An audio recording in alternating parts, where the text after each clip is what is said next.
kelancaran ibadah di Gereja Isa Al-Masih Kudus. Yang pertama, jemaat diwajibkan untuk hadir 30 menit sebelum ibadah dimulai untuk melakukan protokol kesehatan. Berikutnya, jemaat diwajibkan untuk memakai masker atau menggunakan face shield. Jemaat harus dalam kondisi sehat dengan suhu tubuh maksimum 37,5 derajat Celcius.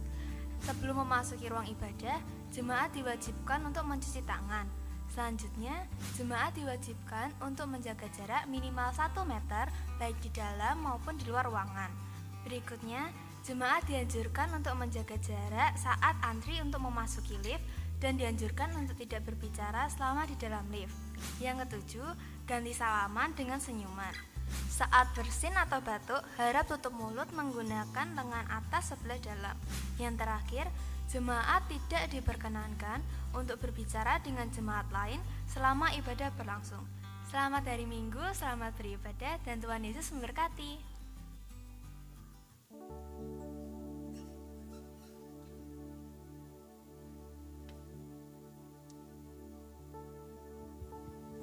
Shalom, selamat pagi saudara-saudara yang saya kasihi di dalam Tuhan Yesus Kristus.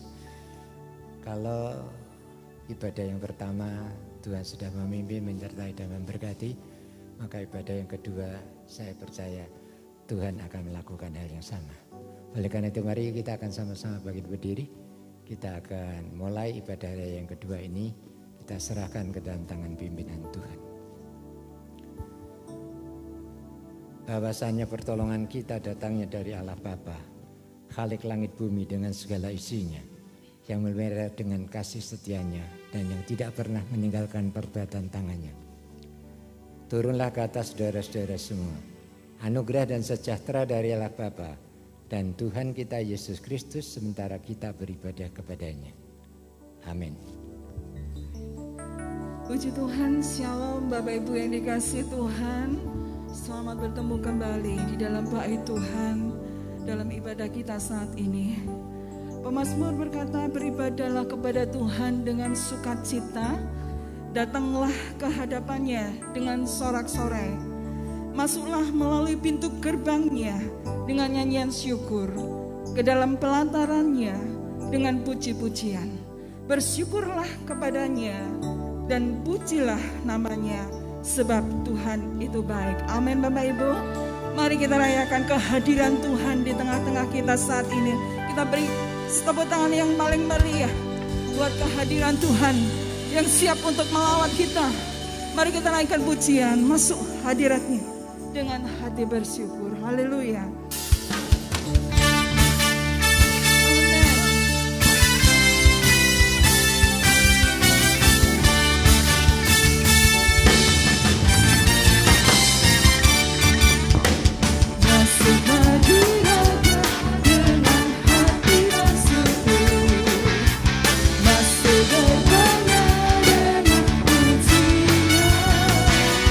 Bermasmurlah bagi Dia, nyanyi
biasa.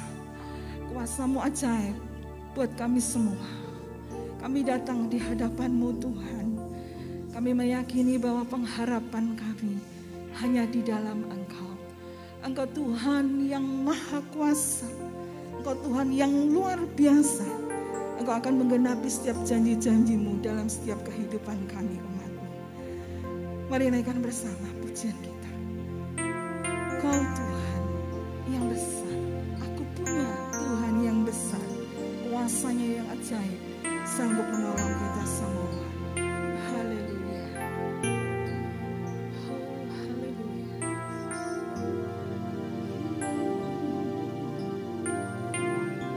Amin. Kami memuji Engkau Tuhan.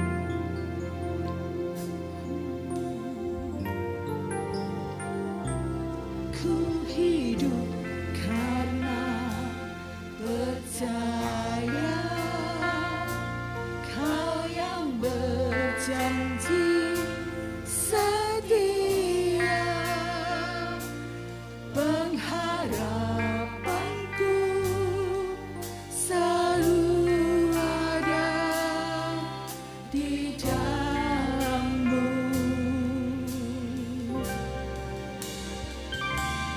Ku tidak akan menyerah, meski dalam kesesakan, seluruh hidupku dalam genggaman-Mu. Katakan, aku punya Tuhan yang besar kuasanya. Aku punya Tuhan yang besar, yang telah berjanji dan sanggup menggenapi imanku bersepakat percaya kasih-Nya. Ku terima salam kemenangan-Nya. Mari nyanyikan dengan segenap hatimu, yakini janji Tuhan digenapi dalam setiap kehidupan kita. Karena percaya, amin. Ini kami Tuhan, kami hanya percaya kepada janji-janji Tuhan. Haleluya, Kau Tuhan yang setia, yang tidak pernah meninggalkan setiap kami umat-Mu di tempat ini Tuhan. Oh haleluya, amin. Pengharapan kami padamu Tuhan. Ku tidak akan menyerah, meski dalam kesesakan, seluruh hidupku dalam genggaman-Mu.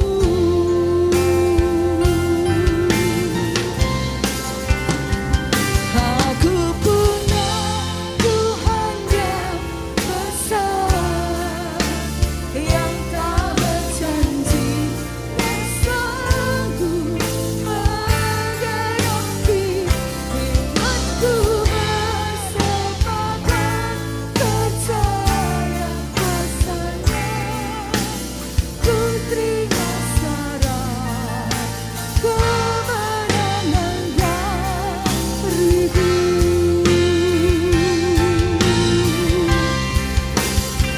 Aku punya Tuhan yang haleluya. Mari datang ke hadapan Tuhan.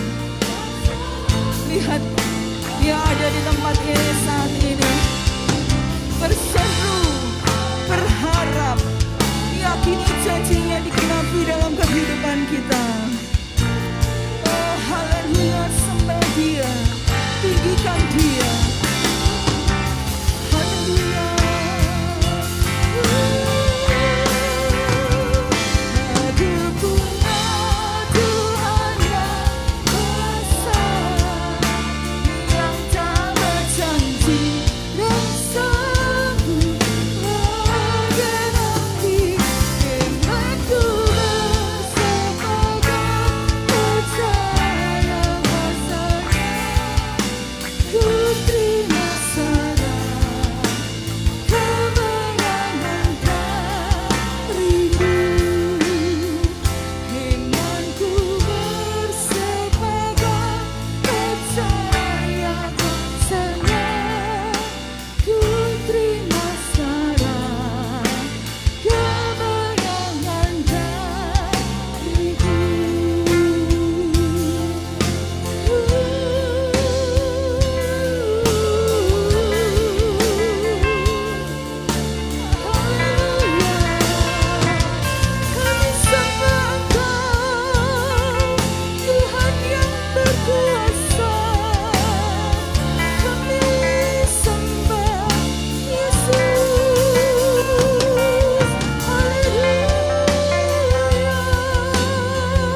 biasa buat setiap kami umat-Mu di tempat ini. Janji-Mu ya dan amin buat setiap kami. Oleh sebab itu biarlah Tuhan, kami siapkan hati kami untuk kami boleh menerima kebenaran firman Tuhan. Berfirmanlah buat kami semuanya saat ini ya Bapa. Kami mau tunduk, kami mau membuka hati untuk kebenaran firman-Mu disampaikan oleh hamba-Mu. Terpujilah Tuhan, haleluya. Haleluya, haleluya. Terima kasih.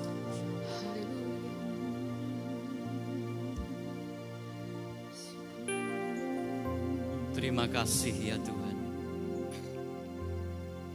Engkau yang hadir, yang akan membawa kami kepada suasana di surga di mana Engkau dipuji, disembah, dimuliakan. Demikian kami dibawa kepada kebenaran firman-Mu. Engkau yang menguasai kami, mengurapi kami, baik hamba-Mu yang menyampaikan firman-Mu, dan kami semuanya yang mendengar sabda firman-Mu, yang belajar dari firman-Mu. Engkau yang memberkati, menguduskan kami, sehingga kami dapat tetap berkenan di hadapan-Mu. Hati kami, jiwa roh kami, tubuh kami dapat ada di dalam campur tangan Tuhan, ada di dalam genggaman kasih Tuhan. Terima kasih Bapa. Bentengi kami dengan kuat kuasa darah-Mu, sehingga tidak ada kuasa lain yang mengganggu. Dan bila Roh Kudus bekerja, dan kami mau belajar dari firman-Mu dengan segenap hati kami. Kami berdoa, kami mengucap syukur di dalam nama Tuhan Yesus Kristus. Haleluya. Amin. Silahkan duduk kembali. Saat ini kita akan belajar dari firman Tuhan. Tapi dulu saya minta maaf, maskernya saya copot ya, supaya enggak gelagapan. Tema firman Tuhan kita pada saat ini adalah tanda kita milik Tuhan. Saya ulangi lagi, tema kita adalah tanda kita milik Tuhan. Saya akan membaca satu ayat saja di dalam Galatia 5 ayat yang ke-26. Nanti di rumah masing-masing, ini sementara mendengar firman Tuhan, baca Galatia 5 ayat 16 sampai 26. Nah, pagi hari ini kita akan membaca khusus ayat yang ke-24 dari Galatia 5. Demikian bunyi dari firman Tuhan. Barang siapa menjadi milik Kristus Yesus, ia telah menyalibkan daging dengan segala hawa nafsu dan keinginannya. Sekali lagi saya baca, barang siapa menjadi milik Kristus Yesus, ia telah menyalibkan daging dengan segala hawa nafsu dan keinginannya. Demikian firman Tuhan, dan tekanan dari ayat ini adalah barang siapa menjadi milik Kristus Yesus.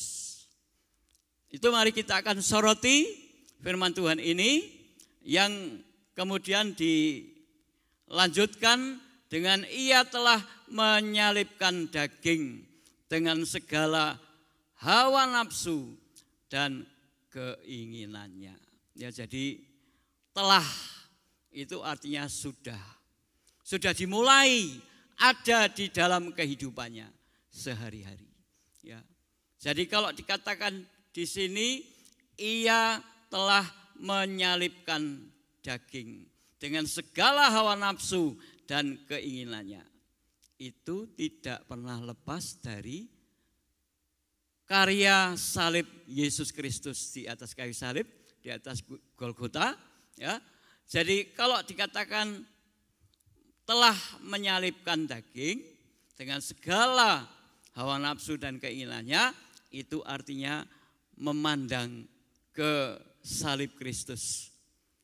Ketika Tuhan Yesus Kristus ada di kayu salib, dia telah menyerahkan hidupnya, ketaatannya bahkan sampai mati. Dan itu yang akan kita saat ini lihat, ya, pelajari. Jadi barang siapa itu artinya siapa saja. Anak sekolah minggu, remaja, pemuda, orang tua lanjut usia. Pokoknya dia berkata aku ini adalah milik Kristus, ya, maka ia telah menyalibkan segala sesuatu yang tidak sesuai dengan keinginan Tuhan. Jadi keinginannya itu disesuaikan dengan keinginan Tuhan, apa yang Tuhan mau itu yang dikerjakannya. Jadi setiap hari tidak selalu bertanya, Tuhan, apa yang kau ingin berikan padaku? Ya, nanti sebentar lagi, Tuhan, apa yang kau ingin berikan padaku? Jadi Tuhan itu seperti seorang yang cuma memberi apa yang diperlukan. Nih, tak kasih, ya. Tidak. Ya. Tapi sungguh-sungguh Tuhan Yesus itu dia menjadi panutan kita. Kesetiaannya di dalam Filipi 2, ya, sebagai Tuhan Allah yang telah merendahkan dirinya, menjadi manusia biasa, menderita dan mati di atas kayu salib. Itu adalah ketaatan mutlak, ya, yang tidak bisa diganti oleh siapapun juga, bahkan malaikat pun tidak bisa. Hanya Tuhan Yesus Kristus saja yang bisa mengangkat seluruh dosa-dosa manusia yang percaya kepada Dia, yang menerima Yesus Kristus sebagai Tuhan dan juru selamatnya pribadi. Ya, bukan rombongan, ya, tetapi pribadi-pribadi. Bukan kalau papa, mama Kristen, ya, anaknya ikut, papa mamanya selamat, anaknya selamat. Tidak, ya. Cucu, anak harus sama-sama mengambil Tuhan Yesus Kristus sebagai Tuhan dan juru selamatnya pribadi. Tuhan Yesus yang sudah memberikan yang terbaik, dirinya mati di atas kayu salib, tetapi puji Tuhan dia tidak mati selamanya. Pada hari yang ketiga dia bangkit kembali, menyatakan kekuatan kuasanya, melayani Bapanya, ya. Meskipun tidak seperti sebelumnya, bertemu muka secara berhadapan, ya. Dan dia juga janjikan memberikan Roh Kudus, Parakletos, ya, yang memimpin, membimbing, menghibur, memberi jalan, menyemangati hidup orang-orang yang percaya. Saudara yang dikasihi oleh Tuhan, jadi segala hawa nafsu dan keinginannya itu adalah apa yang dikehendaki orang-orang yang ada di dalam dunia, yang hidupnya masih memakai prinsip dunia, yang berasal dari dunia kegelapan. Mereka miskin, mereka menderita, ya sama saja, ya. Tetapi kalau mereka hidup tidak seperti kita, ya. Setan berkata, sembahlah aku, maka semua kerajaan dunia ini akan aku berikan kepadamu. Jadi kalau orang hidup di dalam dunia ini hanya kepingin kaya, bondone akeh, ya, kekayaannya banyak, duitnya banyak, ya, maka kalau hanya itu tidak perlu percaya sama Tuhan. Ya. Iblis bisa berikan semuanya, ya, kepada orang-orang yang sujud menyembah kepada dia. Tapi harapannya itu hanya ada di dunia ini. Ya. Nanti kalau dia mati, bagaimana? Ya enggak tahu Pak, enggak usah mikir sampai sana Pak. Mau di dunia ya mikir di dunia aja. Selamat atau ora ya itu terserah Gusti Allah. Ya. Nah, enak toh jawabannya dari orang dunia. Tetapi kita berkata tidak seperti itu. Tidak semudah itu. Ya, kita harus percaya bahwa keselamatan atau tidak kehidupan kita ditentukan pada waktu kita masih hidup. Pada waktu masih hidup kita percaya menerima Yesus sebagai Tuhan dan Juru Selamat. Dan tidak hanya mendengar firman-Nya, tetapi melakukan itu di dalam kehidupan sehari-hari. Ya. Jadi mari kita lihat ya, sebagai orang percaya hidup kita milik Kristus. Ya, 1 Korintus 6 ayat 20a berkata, sebab kamu telah dibeli dan harganya telah lunas dibayar.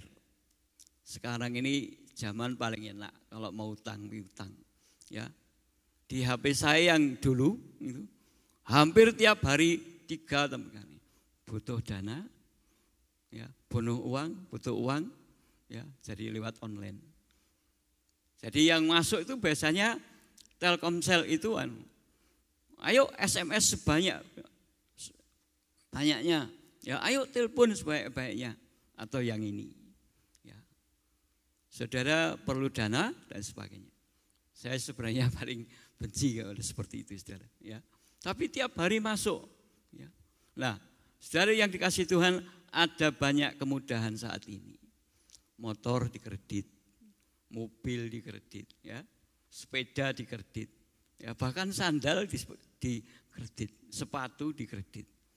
Kalau saudara, kalau saya ngomong sandal atau sepatu itu bukan sandal yang 150.000, ya. Ada yang 800, ada yang sepatu 2 juta dan sebagainya. Boleh kredit, Pak, ya, dengan kemudahan. Kalau saudara beli yang paling baru mungkin motor yang sedang laris, enggak mungkin bisa dibeli langsung. Aku tak beli yang itu ya, enggak bisa, Pak. Ya, enggak boleh dibeli langsung. Ya, Pak, masih abonem dulu ya. Apa namanya? Ya, indem dulu ya. Dan kemudian nanti juga enggak boleh dibayar langsung. Harus dikredit. Mudah tuh ya. Ya. Bisa ringan, walaupun sebenarnya makin lama itu makin mahal sebenarnya harganya. Ya, ada yang 2 tahun, ada yang 6 tahun, 12 tahun dan sebagainya. Saudara yang dikasih Tuhan, ketahuilah, ingatlah, sadarlah, kita ini diselamatkan, diangkat menjadi anak-anak Allah, diampuni dosanya. Harganya sudah dibayar lunas oleh Tuhan Yesus. Tidak dikredit, ya, sudah dibayar lunas. Bagaimana tanggapan kita kepada apa yang Tuhan Yesus sudah lakukan, ya, di dalam kehidupan kita? Ya. Sebab kamu telah dibeli dan harganya telah lunas dibayar. Lunas dibayar semua. Jadi kita ini bukan milik siapa-siapa, ya. Tapi kita ini adalah milik Tuhan Yesus Kristus yang sudah membeli. Ya. Seperti budak belian zaman perjanjian lama atau perjanjian baru, ya begitu. Dia sudah bekerja lama gitu. Ya. Dan ada seorang berkata, aku telah menebus kamu. Kamu sekarang bukan hamba lagi, tapi kamu orang merdeka. Ya. Silahkan kau bebas. Tapi budak ini dia berkata, kemana lagi? Ya, aku ikut Tuhan aja. Ya silahkan. Ya. Tapi dia ikut Tuhan ini bukan sebagai hamba, ya, sebagai saudara. Ya. Nah, di dalam kehidupan kita ini, sudah dikasih Tuhan, juga dikatakan dalam 1 Petrus 1 ayat 18 sampai 19, 1 Petrus 1 ayat 18 sampai 19 berkata, bukan dengan barang yang fana, bukan pula dengan perak atau emas, melainkan dengan darah yang mahal, yaitu darah Kristus, yang sama seperti darah anak domba yang tak bercacat, tak bernoda dan tak bercacat. Ya.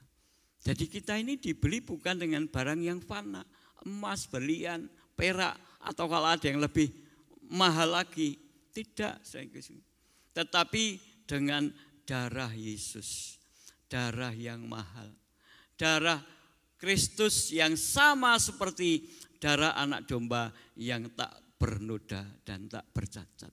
Ya, mulai dari perjanjian lama, perjanjian baru itu masih dilakukan. Ya, korban penebus salah, korban syukur dan sebagainya memakai domba. Ya, Jadi mengapa dalam perjanjian lama dari Taman Eden juga ya, Tuhan itu memberikan domba atau darah domba. Jadi ada yang dikorbankan. Yang dikorbankan itu bukan singa, ya, bukan binatang lain, tapi khusus. Yang paling istimewa adalah korban dari domba. Dan Yohanes Pembaptis berkata, lihatlah anak domba Allah yang mengangkut semua dosa-dosa dunia. Itu Yesus yang melakukan. Jadi gambaran korban domba di perjanjian lama dan juga di perjanjian, itu semua mengarah kepada anak domba Allah, yaitu Yesus Kristus. Dan Tuhan Yesus sudah melakukan yang terbaik bagi kita. Ya. Nah, bagaimana sekarang tanggapan kita? Ya. Apakah kita hidup ini hanya minta? Ya, mari kita rubah. Ya. Kita bersyukur. Mungkin kita minta A, Tuhan tidak kasih. Minta B, tidak dikasih juga. Bagaimana? Apakah kita komplain sama Tuhan? Kenapa sih Tuhan? Aku ini kan anakmu. Minta ini loh, kok ya tidak diberi dan sebagainya. Tetapi bagi orang-orang yang menyadari bahwa Yesus sudah mati di atas kayu salib untuk kita semuanya, ya, dia pasti akan berkata, Tuhan, aku mengucap syukur bahwa semua yang kau izinkan terjadi dalam hidup ini, pergumulan, ya, hal-hal yang tidak enak, itu semua adalah proses untuk membuat aku ini dewasa rohani. Ya. Saudara tahu yang disebut sebagai anak emas? Kalau gedang emas tahu ya. Siapa yang tidak tahu gedang emas angkat tangan? Tahu semua ya. Anak emas itu adalah anak yang dimuliakan. Wis toh, minta apa aja. Ya, saya sampai kadang-kadang merasa hati saya itu masgul, ya. Ada bapak yang dia kerja keras sampai luar biasa, ya, membanting tulang, istilahnya kepala buat kaki buat kepala, jungker balik untuk cari uang, cari duit. Anaknya itu loh, enak-enak cuma terima, Pak, tuku ke sepeda Pak. Orang duit, kudu ana duit. Ya. Bapak sampai tukerin sampai beli sepeda. Ya, ini itu lagi juga. Pokoknya apa yang diminta sejak dari kecil itu dikasih. Nah, ya kalau orang tuanya kaya, ya. Dan itu banyak terjadi. Ya. Nah, apakah kita seperti itu? Kepinginnya hanya minta sama Tuhan. Kalau tidak dikasih, tidak dijawab, tidak dikabulkan, doanya ngambek seperti anak kecil. Gulung komeng nguter-nguter di jobin, ya. Di mall, di supermarket, di mana-mana ada anak-anak yang gulung-gulung, ya. Apakah kita gulung-gulung seperti itu? Ya.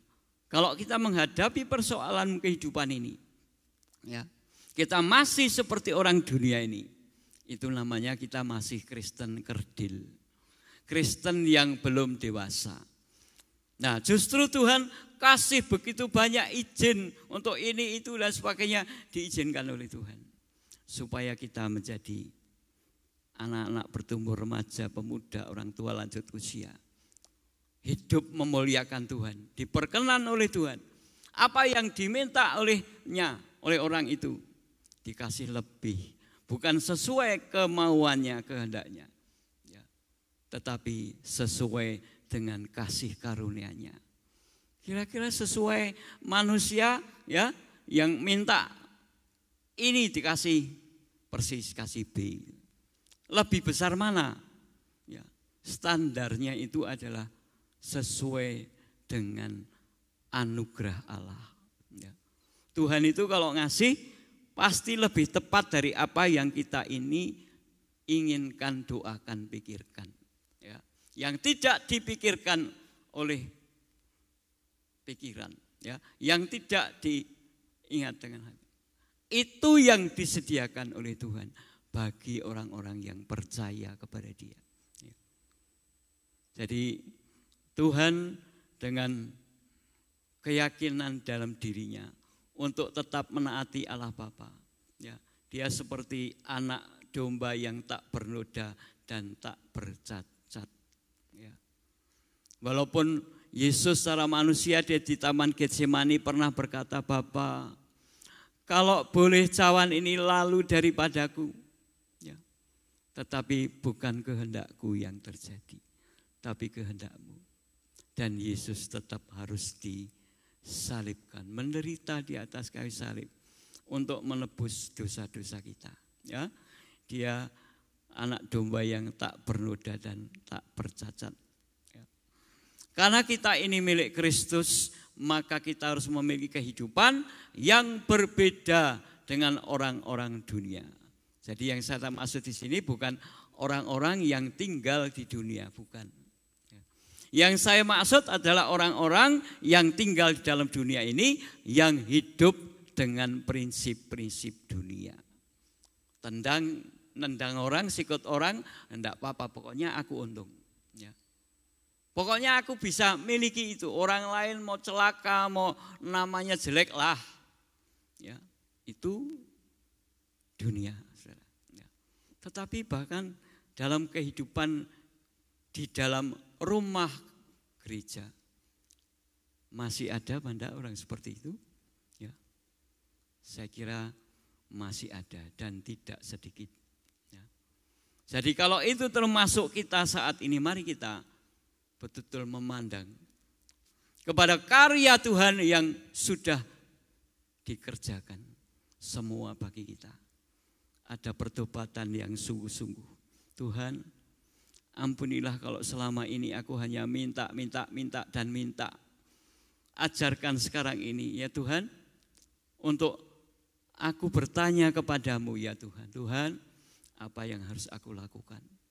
Supaya aku dapat mempunyai kehidupan yang mempermuliakan namamu. Orang-orang yang melihat kehidupanku itu melihat Engkau ada di dalam kami. Jadi harus ada tanda yang menunjukkan bahwa orang yang sudah memiliki Yesus Kristus, yang menjadi milik Kristus, kita yang sudah menjadi milik Tuhan, sebagaimana yang Rasul Paulus katakan, pada tubuhku ada tanda-tanda milik Yesus Kristus. Galatia 6 ayat yang ke-17. Pada tubuhku ada tanda-tanda milik Yesus. Itu tidak hanya yang enak, saudara. Ya. Jadi hamba Tuhan sering mengadakan mukjizat, yang sakit didoakan sembuh. Ya. Dan orang-orang yang tidak percaya kepada Tuhan, yang karena belum tahu siapa Tuhan, mereka mempersembahkan persembahan dengan satu mezbah yang ditulisi kepada Allah yang tidak kami kenal. Rasul Paulus masuk, dia katakan, aku memberitakan Allah yang tidak kamu kenal. Jadi begitu banyak orang yang tidak kenal Yesus karena memang belum terima mendengar tentang Yesus. Hidupnya baik, dia kasih pertolongan kepada orang-orang yang lain, dan bahkan dia masih membuat seperti tempat penyembahan, ya. Kasih ini itu dan sebagainya, dan di atasnya ditulisi untuk Allah yang tidak aku kenal. Saudara yang dikasihi Tuhan, bukankah kita ini generasi-generasi yang melanjutkan apa yang Rasul Paulus itu sudah kerjakan? Kita yang memberitahukan ini loh, Allah yang tidak kamu kenal, ini loh yang dikenal di dalam Tuhan Yesus Kristus. Kalau kamu percaya dengan sungguh-sungguh kepada Yesus Kristus, segenap hatimu kamu terima Yesus, kamu akan selamat. Ya. Dalam peristiwa Kornelius, ya, dikatakan kamu akan selamat bersama dengan seluruh keluargamu. Ya. Jadi seperti tadi pagi saya katakan, ya, tidak rombongan jadi orang Kristen. Harus pribadi lepas pribadi percaya kepada Yesus. Jadi kepala penjara itu kalau dikatakan kamu dan seisi rumahmu akan selamat. Itu artinya apa, saudara? Seluruh keluarga itu ketika bapaknya ini selamat, percaya kepada Yesus, mereka dibawa. Dikatakan handetolannya, kerabatnya, keluarganya, semua percaya kepada Tuhan Yesus. Itu yang kemudian membuat kamu dan seluruh keluargamu itu selamat. Jadi kalau ada salah satu yang menolak Yesus, entah itu pembantunya, itu anak kedua dan sebagainya, dia tidak menerima keselamatan. Ya. Dan di seluruh rumah dari Kornelius itu terima ya Yesus sebagai Tuhan dan Yesus selamat. Ya. Kornelius itu saya ambil sebagai nama baptis saya. Ya. Karena saya kepingin melihat kehidupan saya itu menjadi seperti Kornelius. Ya. Taat beribadah, tekun berdoa, sering memberi amal kepada orang-orang yang lain. Ya. Ada 4 yang ada di dalam Kornelius itu, yang baik di mata Tuhan.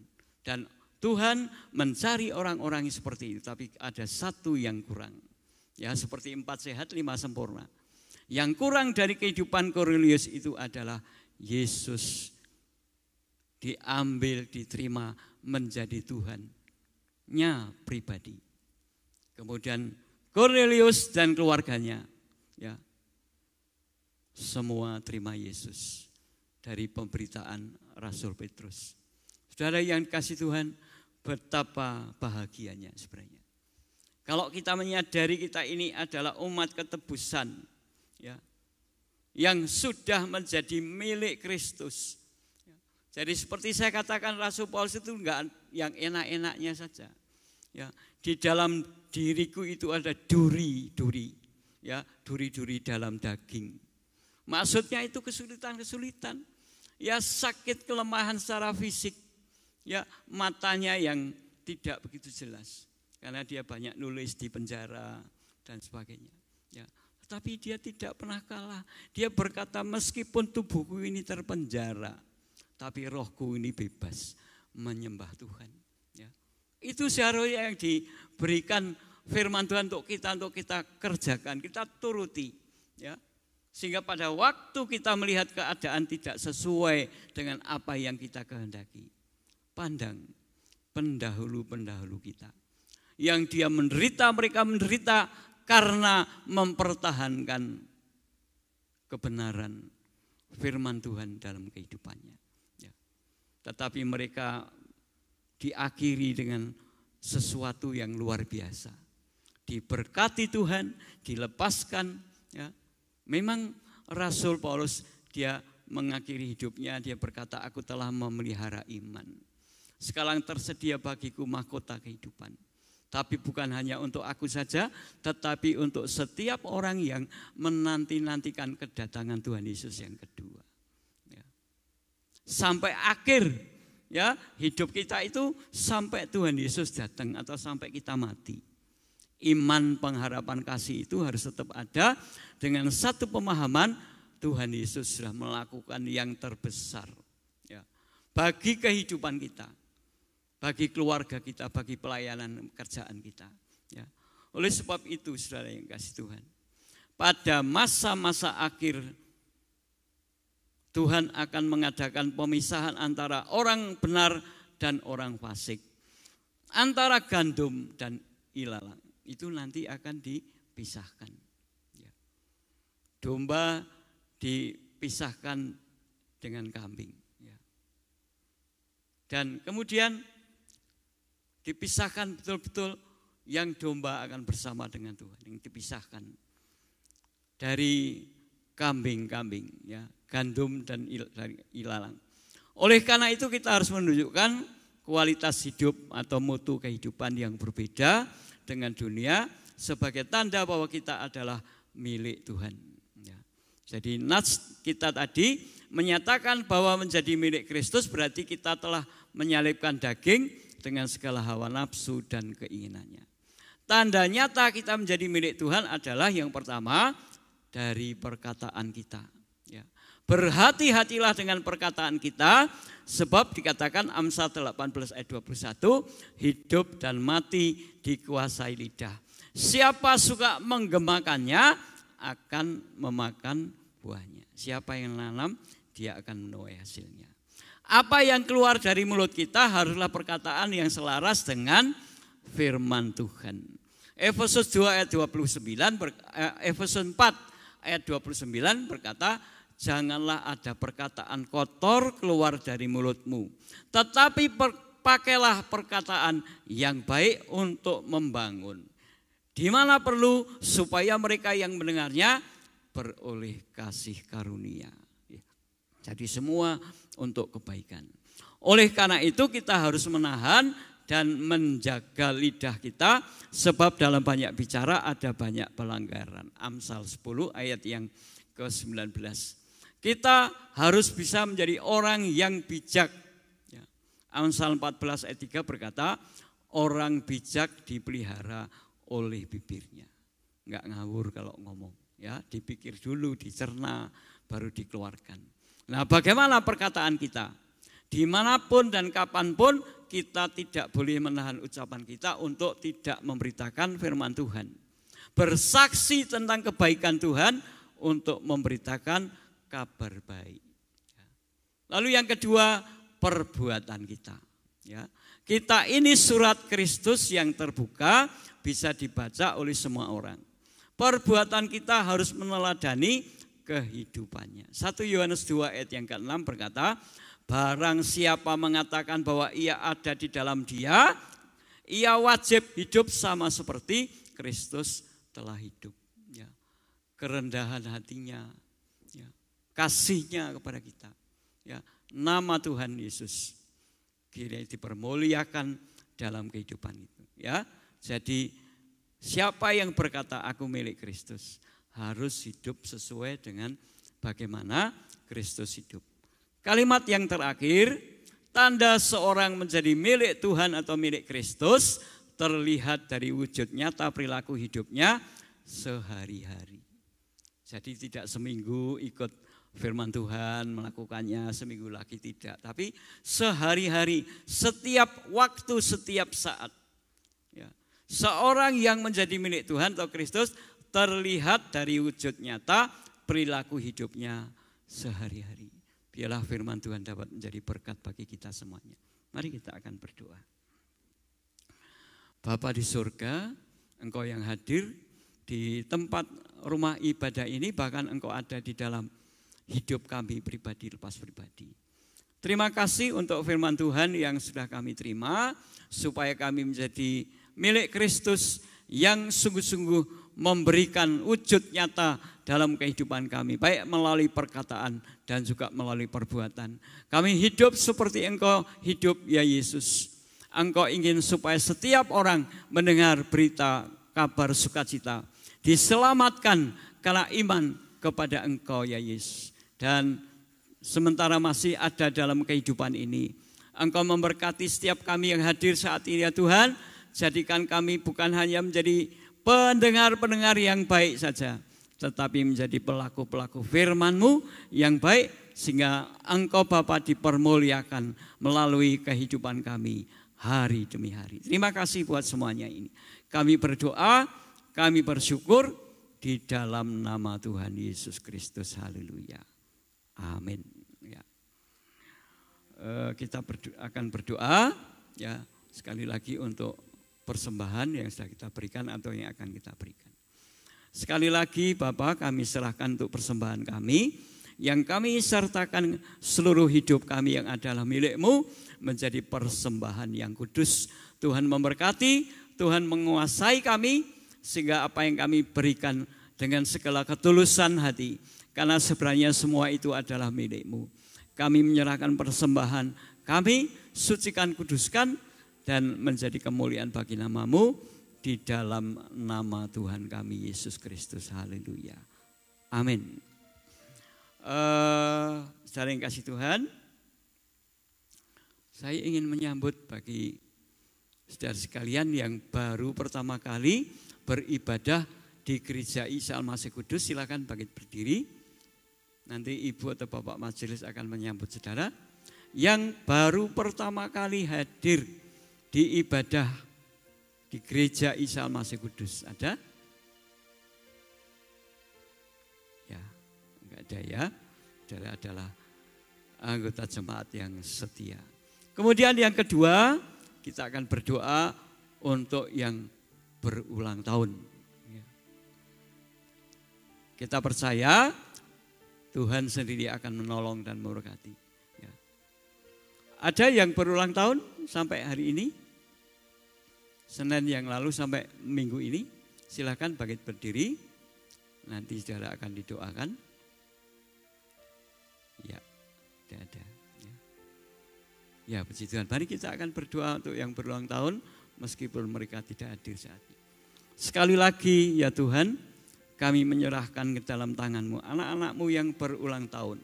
Mulai dari hari Senin yang lalu sampai hari ini. Kami menyerahkan hidup mereka ke dalam tangan Tuhan supaya mereka juga makin ditambahkan usianya.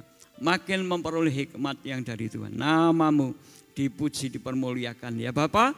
Dan bila kehidupan masa depan mereka ada bersama dengan Tuhan. Dan Tuhan memiliki banyak hal, rencana-rencana yang indah bagi kehidupan mereka. Terima kasih, masa depan mereka adalah masa depan yang dipenuhi dengan damai sejahtera. Lindungi, kawal, naungi, ya Tuhan, bentengi dengan kekuatan kuasa kasih-Mu dan dengan kuat kuasa darah-Mu. Sehingga mereka terbebas dari segala yang jahat. Terima kasih Tuhan, kami menyerahkan saudara kami yang berulang tahun di dalam nama Tuhan Yesus Kristus. Dan biarlah damai sejahtera dari Allah Bapa, kasih dari Tuhan Yesus Kristus, dan persekutuan di dalam rohnya yang kudus, roh-Mu yang kudus, menyertai mereka semua saat ini sampai Tuhan Yesus Kristus datang kali yang kedua dan sampai selama-lamanya. Haleluya. Amin. Puji Tuhan. Saya serahkan kepada Bapak Gembala untuk menyampaikan beberapa hal.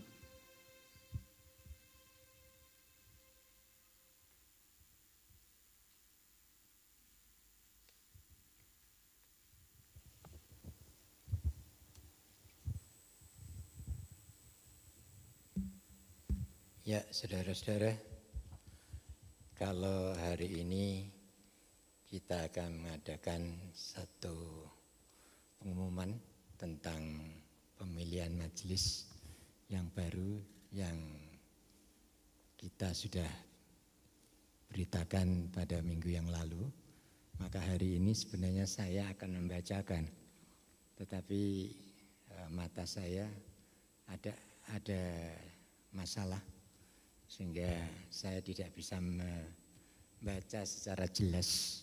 Oleh karena itu saya minta Pak Seno untuk bisa membacakan selaku sekretaris majelis.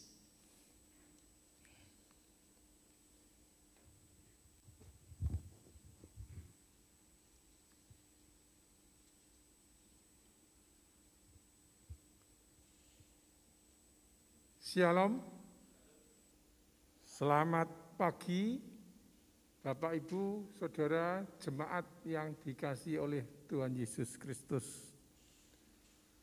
Sebelum saya menyampaikan penjelasan mengenai pembentukan majelis yang baru,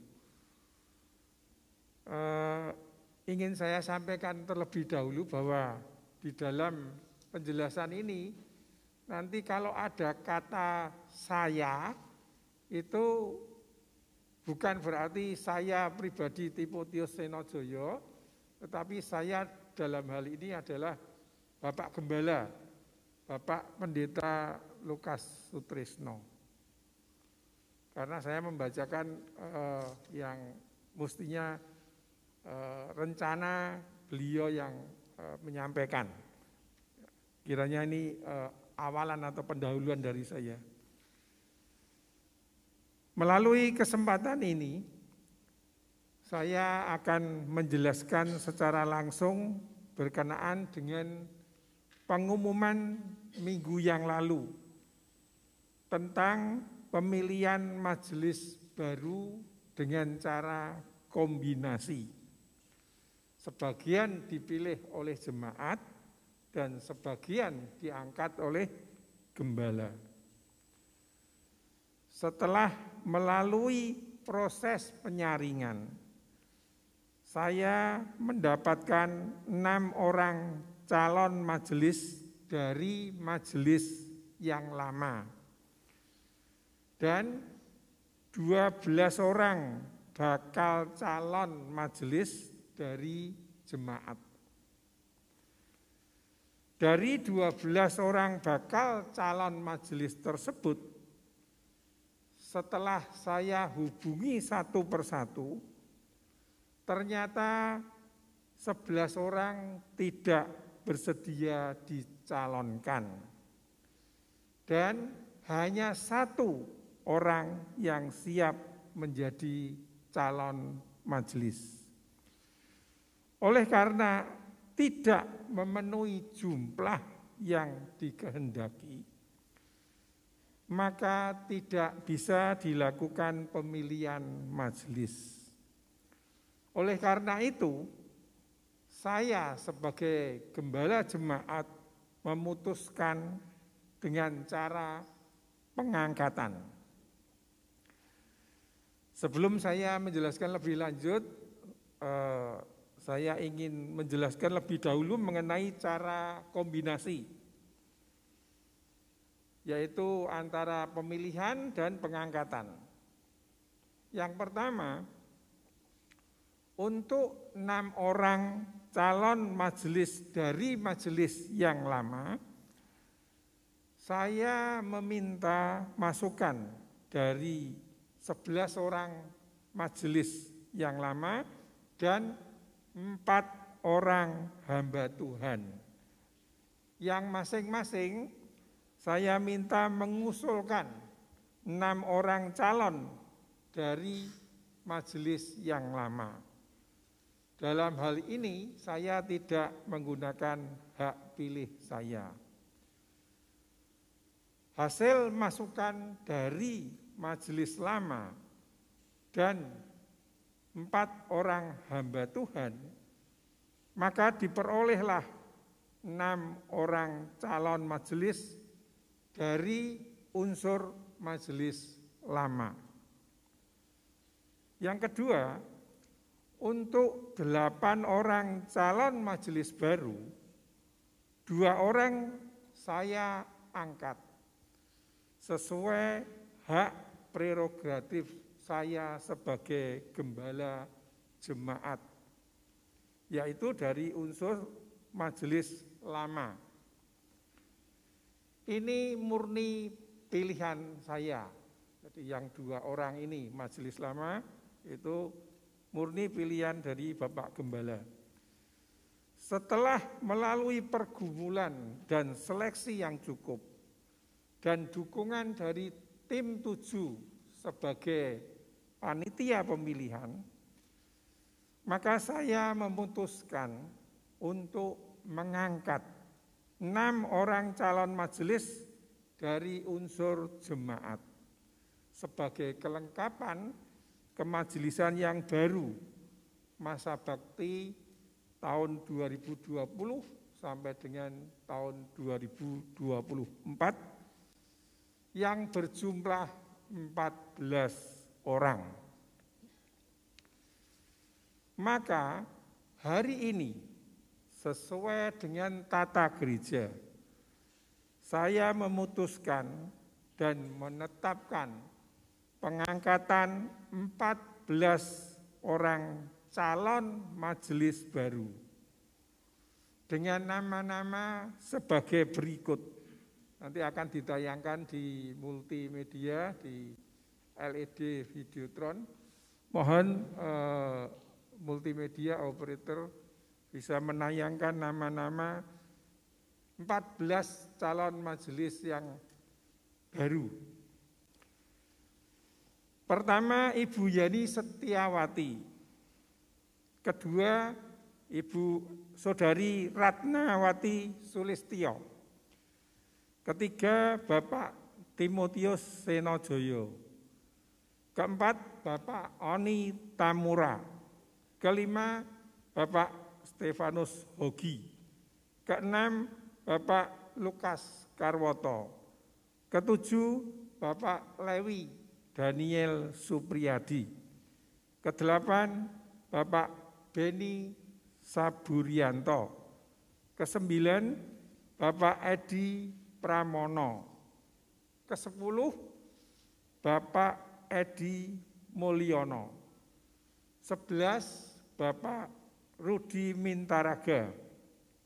12, Bapak Yosia Sugiarto Gunadi. 13 Bapak Markus Deki Sistanto. 14 Bapak Heri Setiawan. Seperti yang ditayangkan di LED Videotron.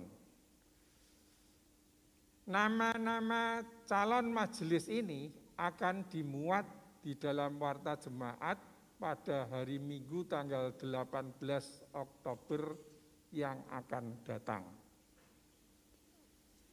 Kemudian dari calon majelis tersebut, bila ada keberatan yang sah dari jemaat, mohon dapat langsung disampaikan kepada Bapak Gembala, Bapak Pendeta Lukas Sutrisno, paling lambat tanggal 20 Oktober tahun 2020. Saya ulangi, bila ada keberatan yang sah, bisa langsung disampaikan kepada Bapak Gembala paling lambat tanggal 20 Oktober tahun 2020. Bila tidak ada keberatan dari jemaat, maka Bapak Gembala merencanakan untuk melantik majelis baru tersebut pada hari Minggu tanggal 25 Oktober tahun 2020 dalam ibadah yang pertama.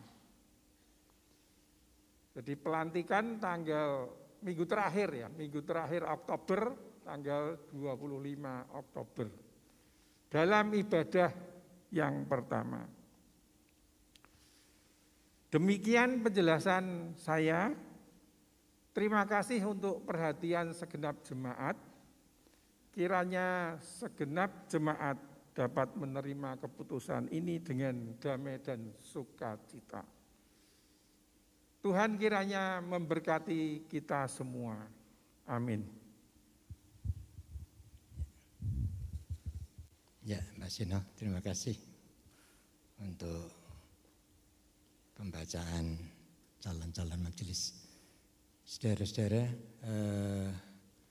saya ingin memberitahukan kepada saudara bahwa kemungkinan besar saya usahakan agar semua calon akan saya perkenalkan pada minggu depan, agar mereka bisa ditampilkan selain di LED, tapi juga di hadapan saudara.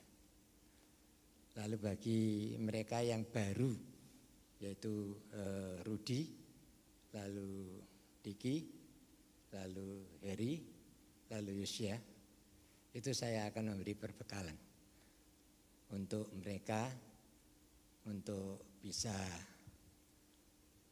bersama-sama dengan majelis yang lama itu untuk melayani pekerjaan Tuhan di tempat ini. Tanggal 22, saya tadi mengatakan tanggal 24, tapi 22 yang saya maksud hari Kamis, ya, Oktober ini. Terima kasih untuk perhatian saudara. Mari kita akan sama-sama bangkit berdiri. Kita akan mengakhiri ibadah raya pada pagi ini. Kita serahkan sepenuhnya ke dalam tangan pimpinan Tuhan. Sungguh kami bersyukur dan berterima kasih kepadamu ya Tuhan, untuk pimpinan dan penyertaan Tuhan sepanjang ibadah raya yang kedua ini. Kami benar-benar bisa bersukacita di dalam Engkau, karena Engkau kami muliakan dalam hidup ini.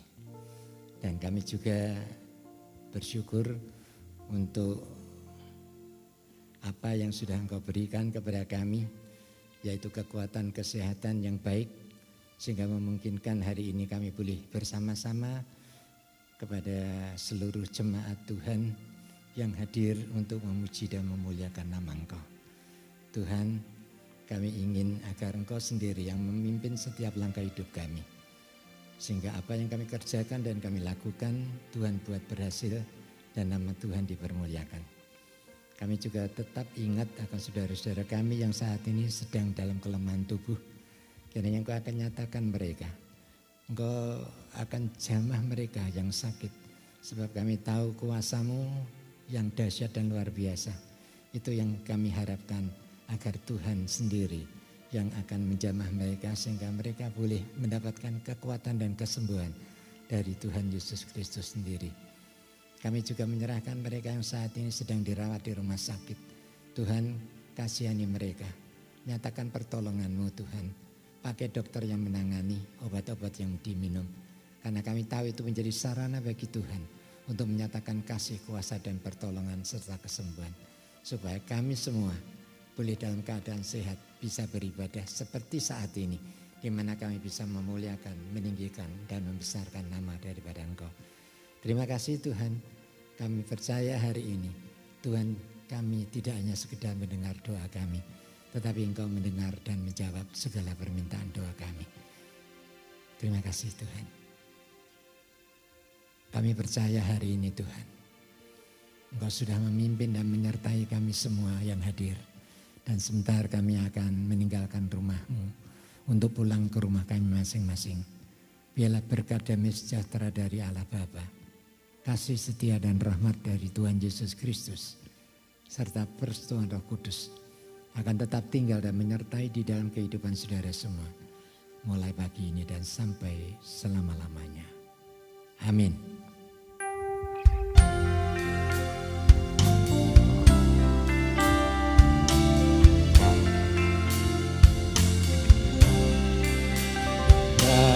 Bapa, terima kasih.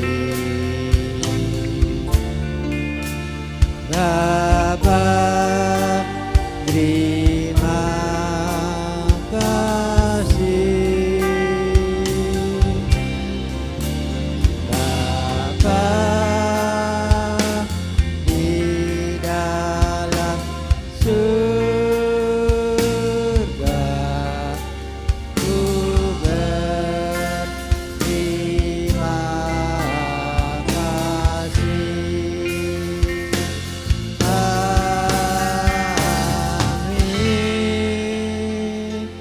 selamat pulang, Tuhan Yesus memberkati kita semua.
Tuhan selesai. Mari kita